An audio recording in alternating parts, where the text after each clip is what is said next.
كلا إذا بلغت التراقي وقيل من راق وظن أنه الفراق والتفت الساق بالساق إلى ربك يومئذ المساق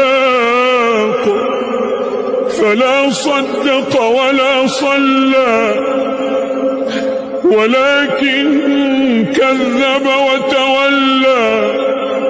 ثم ذهب إلى أهله يتمطى أولى لك فأولى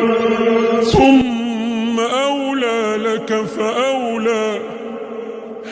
أيحسب الإنسان أن يترك سدى أيحسب الإنسان أن يترك سدى